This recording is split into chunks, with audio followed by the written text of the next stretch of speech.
Hi everyone, আমরা আগের ক্লাসে স্টক মার্কেট সংক্রান্ত বেশ কিছু টার্মসে পড়াশোনা করেছি। আজকের ক্লাসেও আমরা স্টক মার্কেট সংক্রান্ত বেশ কিছু টার্মসে পড়াশোনা করব। তবে টার্মস সংক্রান্ত ক্লাস এটাই আমাদের লাস্ট। এরপরে আমরা নতুন নতুন টপিক করব এই ফাইন্যান্সিয়াল মার্কেট চ্যাপ্টার সংক্রান্ত। তো চলো শুরু করা যাক। আজকের ক্লাসের প্রথম টার্ম হচ্ছে অ্যাঞ্জেল ইনভেস্টর। যখন কোনো কোম্পানি বা ইনস্টিটিউশনে মানুষ সচরাচর শেয়ার মানে শেয়ার কেনে না সেখান থেকে, বা হচ্ছে কি যে শেয়ার ছেড়ে দেয়, তখন এদের ফান্ডিংয়ের খুব অভাব হয়। যদি এই পরিস্থিতিতে যদি হঠাৎ কোনো কোম্পানি বা ইনভেস্টর এখানে বড় অ্যামাউন্টে ইনভেস্ট করে, হ্যাঁ, এবং শর্ত এরকম যে যদি রিস্ক ফ্যাক্টর বেশি আবার প্রফিটের ফ্যাক্টরটাও বেশি, হ্যাঁ, যদি লস হয় তবে একেবারে অনেকটাই লস হবে, যখন হচ্ছে কি লাভ হবে তখন বিরাট পরিমাণ লাভ হবে, হ্যাঁ। তো এই ধরনের বড় অ্যামাউন্টের যদি কেউ ইনভেস্ট করে, হ্যাঁ, তখন সেই মানে সেই ইনভেস্টমেন্টকে বলে অ্যাঞ্জেল ইনভেস্টমেন্ট। আর সেই যে ইনভেস্টরকে বলা হয় অ্যাঞ্জেল ইনভেস্টর। ঠিক আছে, গেল একটা টার্ম। আমাদের সেকেন্ড টার্ম হচ্ছে কি P2P lending. P2P peer to peer lending বা P2P লেন্ডিং হচ্ছে কি অনলাইন লেন্ডিং সিস্টেম। মানে তুমি লোন নিচ্ছ কোনো একটা অনলাইন প্ল্যাটফর্ম থেকে, হ্যাঁ, এটাকে বলা হয় P2P লেন্ডিং। ঠিক আছে, তো রিসেন্টলি আরবিআই এই P2P লেন্ডিংকে এনবিএফসির হচ্ছে কি স্ট্যাটাস দিচ্ছে। আর মানে কি যদি এখন থেকে P2P লেন্ডিং করতেই হয় তবে আরবিআই এর কাছ থেকে পারমিশন নিতে হবে। ঠিক আছে, আচ্ছা, আমাদের থার্ড মানে টপিক হচ্ছে ফিনটেক। এই ফাইন্যান্সিয়াল টেকনোলজি সংক্রান্ত বিটকয়েন হতে পারে, ক্রিপ্টোকারেন্সি হতে পারে, যত রকমের হচ্ছে টেকনোলজি হয় এগুলোকে একসঙ্গে বলা হয় ফিনটেক। ঠিক আছে, আর হচ্ছে বিজনেস ইনকিউবেটর। বিজনেস ইনকিউবেটর কি? ধরো তুমি বিজনেস শিখতে চাইছো, ট্রেনিং দরকার বিজনেস সংক্রান্ত, এই ধরনের বেশ কিছু ইনস্টিটিউশনস হয় যেগুলো কিনা এরকম ট্রেনিং বা অ্যাডভাইস দিয়ে থাকে, এই ধরনের বা ম্যানেজমেন্টের ট্রেনিংকে দিয়ে থাকে, এই ধরনের কোম্পানিকে বলা হয় হচ্ছে কি বিজনেস ইনকিউবেটর। ঠিক আছে, তো আমরা আজকের ক্লাসে পড়লাম angel investor, P2P lending, fintech, আর হচ্ছে বিজনেস ইনকিউবেটর। ঠিক আছে, তো আজকে ক্লাসে আমাদের এটাই শেষ, মানে এই টার্মস সংক্রান্ত।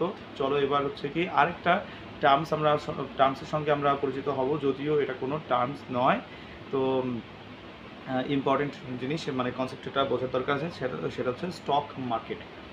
আচ্ছা, স্টক মার্কেট কি? আমরা স্টক মার্কেট সংক্রান্ত প্রচুর টার্মস বললাম, তো এবার বোঝা যাক চলো যে স্টক মার্কেট কী জিনিস। স্টক মার্কেট হচ্ছে কি যেখানে কিনা আমরা শেয়ারকে এক্সচেঞ্জ করব, হাত বদল করব, সেটাকে বলা হয় স্টক মার্কেট।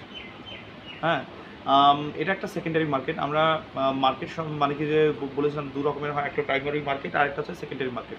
প্রাইমারি মার্কেটে নতুন স্টক বিক্রি বাটা হয়, আর সেকেন্ডারি মার্কেটে এক্সিস্টিং যেসব বিক্রি বাটা হয়ে গেছে অলরেডি স্টক বা শেয়ারগুলো, সেগুলো হাত বদল হয়। আমি আর রাখবো না, মানে কি যে ছেড়ে দিতে হবে এখন, কারণ লস হতে পারে, অন্য একজন কী করতে পারে সেই শেয়ারটাকে কিনে নিতে পারে। বুঝলেন ব্যাপারটা? তো তো এটাই হচ্ছে স্টক মার্কেট। ইন্ডিয়াতে স্টক মার্কেট খুব ভেরি ইম্পর্টেন্ট, দু রকমের হয়, একটা হচ্ছে বম্বে স্টক এক্সচেঞ্জ আর একটা হচ্ছে হ্যাঁ যে ন্যাশনাল স্টক এক্সচেঞ্জ। ঠিক আছে, আচ্ছা, প্রথমে আসি আমরা বম্বে স্টক এক্সচেঞ্জ। এই স্টক এক্সচেঞ্জ হচ্ছে মানে ইন্ডিয়ার সবচাইতে পুরানা স্টক এক্সচেঞ্জ, হ্যাঁ। আর এখানে যে কি বলে এটার হচ্ছে যে ইয়ে হচ্ছে কি বলে সূচক হচ্ছে কি সেন্সেক্স, হ্যাঁ। আর ন্যাশনাল স্টক এক্সচেঞ্জের হচ্ছে সূচক হচ্ছে নিফটি, হ্যাঁ। আচ্ছা, সেন্সেক্সের অর্থ কি? মানে সেন্স আসছে হচ্ছে সেন্সিটিভিটি থেকে, আর এক্স আসছে কোথা থেকে? ইন্ডেক্সের ওই এক্স, ইন্ডেক্স INDEX, লাস্টের EX যোগ করে দিলাম, আগের থেকে সেন্স তারপর এক্স, তাহলে আসলে সেন্সেক্স। আচ্ছা, এই সেন্সেক্সের হচ্ছে কি যে সূচকটা আসে 30টা হচ্ছে কি মানে কোম্পানির পক্ষ থেকে আসে। আর নিফটি, হ্যাঁ, নিফটি আসছে ন্যাশনাল আর হচ্ছে 50 থেকে, হ্যাঁ। কী বললাম? ন্যাশনাল আর মানে কী বলে 50 কোম্পানি, টপ 50 কোম্পানির হচ্ছে কি রিপ্রেজেন্টেটিভ হচ্ছে কি যে 50, আর ন্যাশনালের হচ্ছে কি যে N। ঠিক আছে, তাহলে নিফটি 50। ন্যাশনাল স্টক এক্সচেঞ্জের সূচকটা হচ্ছে নিফটি, আর বম্বে স্টক এক্সচেঞ্জের সূচক হচ্ছে সেন্সেক্স। ঠিক আছে, আচ্ছা, সেন্সেক্সের হচ্ছে যে এই সূচকটা দেখায় যে শেয়ারের বর্তমান অবস্থা বা স্টকের অবস্থা কেমন আছে, হ্যাঁ। এটা একটা সূচক মাত্র, জরুরি নেই এই সূচকটা তুমি যদি ইউজ করে পয়সা লাগাও শেয়ার মার্কেটে তাহলে তোমার শেষে মানে তুমি সাকসেসফুল হবে, এরকম কোনো ব্যাপার নেই। বা নিফটির পয়েন্ট দেখেও যে তুমি ভাববে যে আচ্ছা আমি পয়সা লাগাবো, তাহলেও কিন্তু তুমি লস খেতে পারো। হ্যাঁ, আচ্ছা এবার আমরা বুঝি যে নিফটি আর সেন্সেক্স কীভাবে আসে। হ্যাঁ, আচ্ছা প্রথমে আসি আমরা সেন্সেক্স। সেন্সেক্স হচ্ছে কি 30টা মানে কি হাইয়ে যেসব কোম্পানি আছে ইন্ডিয়ার সবথেকে টপ কোম্পানি, জরুরি নেই ওই সময়টাতে 30টা ওই সময় 30টা কোম্পানি মানে কি যে শেয়ার কোম্পানি হতে পারে, কিন্তু 10-15 দিন পরে সেটা নতুন 30টা বা 5-6টা বাদ চলে গেলো সেই লিস্ট থেকে, নতুন 5-6টাতে ইনক্লুড হয়ে গেল। হ্যাঁ, তো এরকম টপ 30টা কোম্পানি থাকবে, যে 30টা কোম্পানি কোথায় সেটা বম্বে স্টক এক্সচেঞ্জের। বম্বে স্টক এক্সচেঞ্জে যত কোম্পানি লিস্টেড আছে, লিস্ট নাম করা আছে, তার মধ্যে টপ 30টা কোম্পানি তাদের ফ্রি ফ্লোট মার্কেট ক্যাপিটালাইজেশন নিতে হবে। আচ্ছা আগে আমরা চিন্তা করি মার্কেট ক্যাপিটালাইজেশন কী জিনিস। আমরা পড়েছিলাম যে কোনো একটা কোম্পানির ধরো 100টা শেয়ার আছে, সেই 100টা শেয়ারের টোটাল দাম যতটুকু হয় সেটাকে বলা হয় যে কী বলে মার্কেট ক্যাপিটালাইজেশন। সেটা সেই কোম্পানির নিজস্ব 51টা হোক বা 60টা হোক এবং অন্য মানুষের কাছে বিক্রি করে 40টা হোক, 60+40 বা 70+30 সবগুলোকে একসঙ্গে করে সঙ্গে এক একটার মানে সবগুলো শেয়ারের সমস্ত পয়সা যোগ করে যে মানে কি অ্যামাউন্ট হয় সেটাকে বলা হয় মার্কেট ক্যাপিটালাইজেশন। এবার আসি আমরা ফ্রি ফ্লোট মার্কেট ক্যাপিটালাইজেশন কী জিনিস। ফ্রি ফ্লোট, ফ্রিভাবে ভাসমান, মানে কি যে কোম্পানির নিজের কাছে 50-60টা শেয়ারটাকে ছাড়া বাদ বাকি কতটুকু আছে সেটাকে সেরকম আমাদের 30টা কোম্পানিতে হবে।